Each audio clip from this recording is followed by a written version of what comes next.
ఇంకొకటి ఆ లాస్ట్ గవర్నమెంట్లో ఏంటంటే నేను అదే విధమైనటువంటి ఉద్దేశంతో కొత్తగా చేయటము ఆ చొరవ ఇన్నోవేషన్ ఆ పద్ధతులన్నీ నాకు మారలేదు సార్. వారి దగ్గర పనిచేసేటప్పుడు కూడా కానీ వారికి ఎందుకు మరి నేను నచ్చలేదు నాకు తెలియదు సార్. వారే కామెంట్ చేయాలి. ఆయన కాలంలో ఉన్న 5 సంవత్సరాల కాలంలో నేను గవర్నమెంట్లో పనిచేసింది 2.5 సంవత్సరాలు సార్. 2.5 సంవత్సరాలు ఎటువంటి ఉద్యోగం ఇవ్వకుండా ఇంటి దగ్గర కూర్చోబెట్టారు. సరే అది నాకు తెలియదు సార్. ఆయన ఎందుకు అలా చేశారు అనేది నాకు తెలియదు. I'm willing to learn, I'm willing to accept if there is any problem. I wanted to improve myself. కాకపోతే ఆ కాలాన్ని ఆ 2.5 సంవత్సరాలు నాకు కాలం దొరికింది కదా సార్. అది నేను ఇంకొక MBA చేసేటువంటి కాలంగా అనుకుని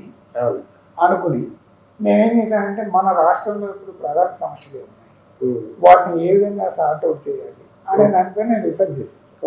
6 పుస్తకాలు రాసుకున్నాను సార్.